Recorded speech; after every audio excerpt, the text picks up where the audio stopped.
Nik, lo ngapain di sini? Katanya ada meeting.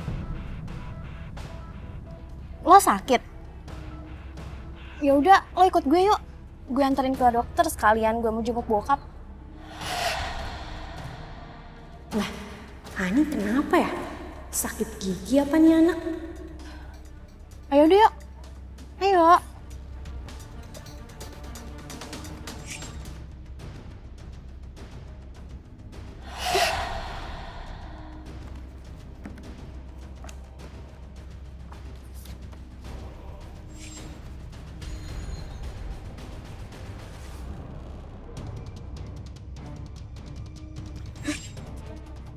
Loh, kakak ini siapa?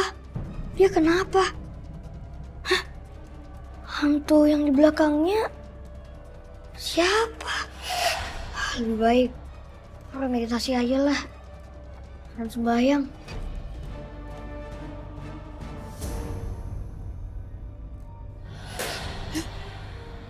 Waduh, suara apaan tuh? Jangan-jangan ada kecelakaan. Aduh Pi, udah malam ini Pi berisik. Coba kita bantu. Ini energi jahat. Iya kek, Ria kan hati-hati kok. Oh iya, Ria bawa hionya aja deh. Ya,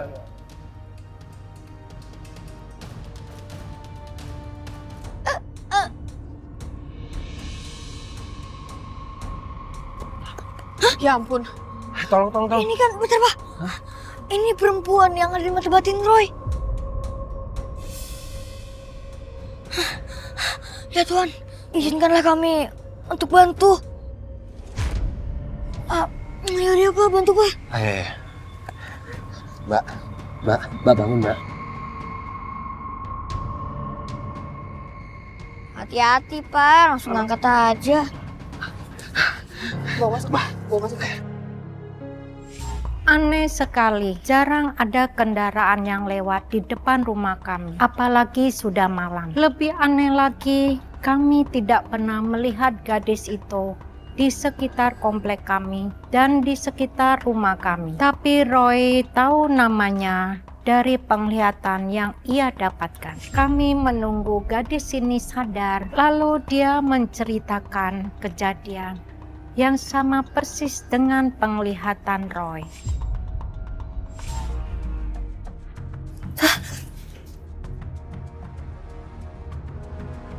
Kamu siapa? Aku ada di mana? Tenang ya, kamu ada di rumah tante. Tadi kamu habis kecelakaan di depan rumah. Astaga. Tadi bukan Hani. Bukan Hani. Roy tahu kok Kak, tadi kakak boncengin hantu perempuan hitam. Kak Lintang, tenang Kak. Roy udah hantu itu kok. Kak Lintang tenang aja. Loh, Roy, kamu kenal dia? Kamu siapa? Kok kamu tahu nama saya? Terus setan apa? Oh iya, aku tadi bonceng setan. Roy tahu nama kakak lewat mata batin Roy. Mata batin? Mata batin apa? Aku tadi baru lihat setan. Iya Kak, Roy tahu tadi kan kakak boncengin hantu perempuan hitam itu kan. Dia memang sengaja membuat kakak celaka. Mau menyelengkai aku? Tahu dari mana kamu? Aku kan belum cerita. Roy, udah. Kasihan dia, masih shock. Jangan kamu bikin tambah bingung.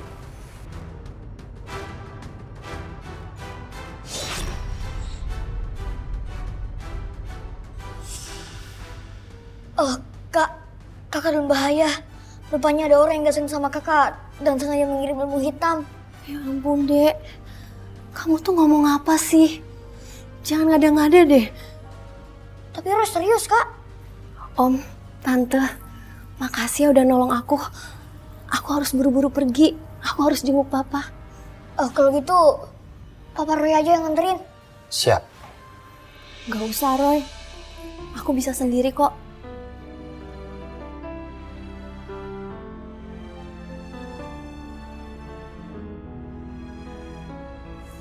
Kejar dong, Pak. Apa gagal deh?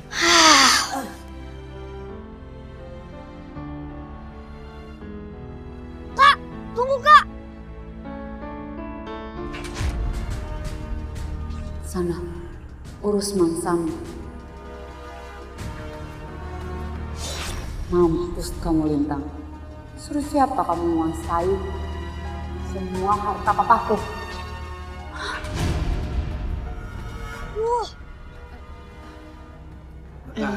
Maaf ya, anak tante tuh emang punya apa ya istilahnya, punya bakat spesial dari Tuhan. Bakat spesial. Ini Kak. Ini air garam, nanti Kakak berdoa sesuai kepercayaan Kakak. Habis itu Kakak pakai buat minum atau mandi terserah. Harus ya? Harus Kak. Ini buat hilangin tanda yang ditandain di tubuh Kakak sama hantu wanita hitam itu. Maksudnya aku udah ditandain setan. Kasih. Ada-ada aja kamu, Dek. Gak mungkin lah. Om, Tante, makasih ya udah nolongin aku. Hati-hati Permisi. ya. Hati-hati, mari.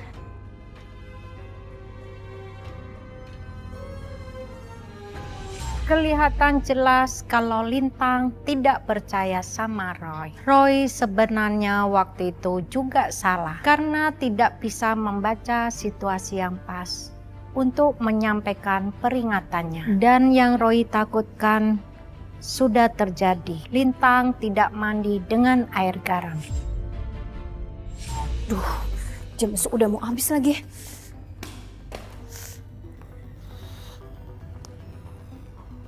Iya ya, bocah itu kan nyuruh gue mandi pakai air garam ini. Tapi sejak kapan sih gue percaya sama yang begituan? Udah. Pa, tolongin ya Pa. Gak banyak kok. Gak banyak. Penny, Papa gak pernah ngajarin kamu untuk menyepelekan uang sebanyak itu. Apalagi uang 1 miliar itu bukan uang sedikit. Untuk apa uang sebanyak itu, Nak? Pak, begini loh Pak. Penny itu kan anaknya Papa. Kita itu minjem uang ke Papa untuk modal usaha kerja, Pak. Coba Papa tanya Penny, mana pernah sih kita dapat uang kita hambur-hamburkan? Nggak pernah, Pak. Saya gak pernah ngizinin kamu untuk panggil saya Papa. Penny, ini terakhir kalinya Papa berikan kamu uang untuk modal ya.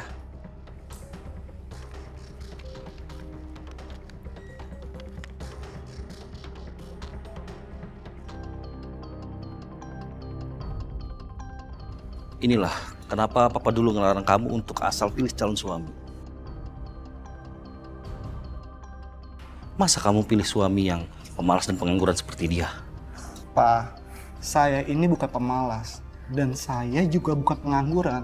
Saya berusaha mendirikan perusahaan saya sendiri, Pak.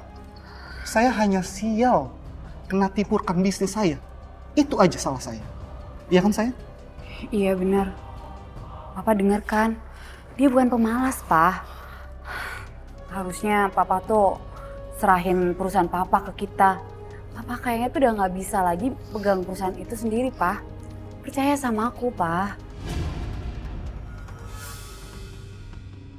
Penny, hati-hati kalau ngomong. Jangan asal bicara, Nak.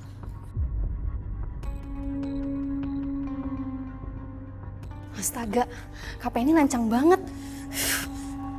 Kak Penny, jangan sembarangan ngomong ya. Nggak sopan banget sama Papa. Nggak pantas Kak ngomongin warisan di sini. Apalagi Papa lagi sakit. Terus mau ngomong kapan lagi, ha? Baiklah,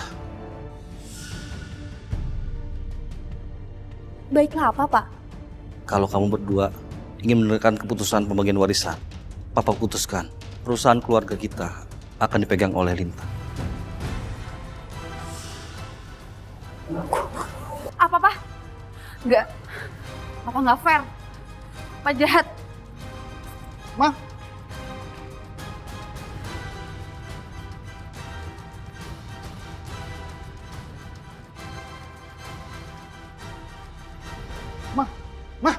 tunggu dong, Ma.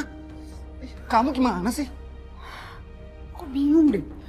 Kenapa dia masih ada sih? Perasaan aku udah kirim makhluk halus ke dia. Jangan-jangan dukun itu nipu kita lagi. Apes banget sih hidup gue. Udah dibohongin sama dukun. Ma. Harta warisan papa juga Lintang yang kuasain. Papa nggak terima ditipu kayak gini. Kita harus balik lagi ke tempat dukun itu sekarang juga. Hah? Bayar mahal-mahal. Asal dukun aja. Ayo.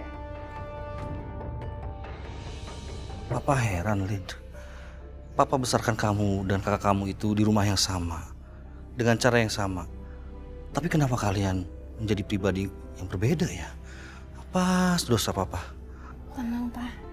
Semua yang dilakukan Kak Penny itu bukan dosa Papa. Papa sudah melakukan yang terbaik untuk membesarkan kami. Papa sudah menjalankan kewajiban Papa. Sisanya tinggal kami sendiri yang memutuskan. Tapi kok kamu wangi banget ya? Seperti wangi melati. Bau itu lagi. Kok gue dikatain gitu terus sih? Lintang, wangi seperti itu pertanda kamu diikuti makhluk halus, Nak. Aduh, Papa ada-ada aja deh. Kan Papa sendiri yang ngajarin aku biar nggak percaya sama hal yang begituan. Sama hal yang nggak bisa dilihat. Iya juga ya. Salah Papa dulu nggak pernah ngajalin kalian untuk ibadah. Ya udah, yang penting sekarang kamu pulang dulu sana. Nanti terlalu malam, Nak. Ya udah, aku pulang dulu ya, Pak. Maaf tadi jenguknya telat. Ada sedikit urusan. Hati-hati ya, Nak. Iya.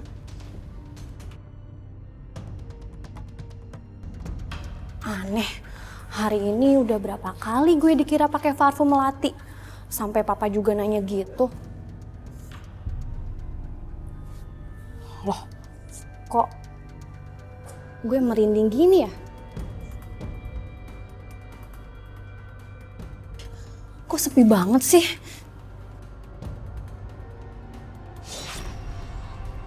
Enggak, gue cuma terpengaruh omongan Papa doang.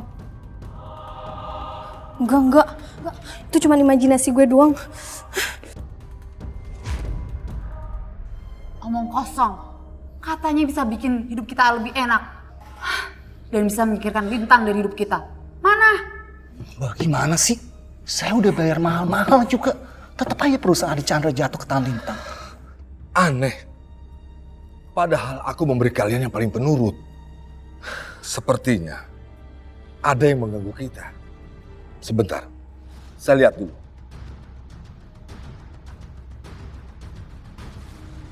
Roy punya firasat yang buruk banget tentang kakak ini. Roy harus meyakinkan kakak ini. Tapi kan kenal aja nggak gimana bisa bantu. Loh? Hah? Getar sih. Siapa kau? Berani-beraninya mengganggu urusan orang. Pergi sana. Atau kamu nanggung akibatnya. Rupanya ada orang lain yang menguasaiku di mata batin juga. Anak kecil. Mana mungkin anak kecil yang mengganggu kita? Anak kecil? Maksud Bapak apaan sih anak kecil? Bapak jangan ngarang-ngarang alasan ya. Dia bukan anak kecil biasa. Kenapa nggak usir dia dari kehidupan kita? Kita jangan gegabah. Kita harus serang yang lebih lemah dulu. Ya udah, kalau begitu kita lakukan sekarang aja, Pak. Tapi Kenapa, Pak? Tapi bayaran kalian tidak cukup untuk menambah target. Begini, Pak. Kalau Bapak bisa menghabisi Lintang dan anak kecil itu, saya berani membayar 2 kali lipat pembayaran sebelumnya.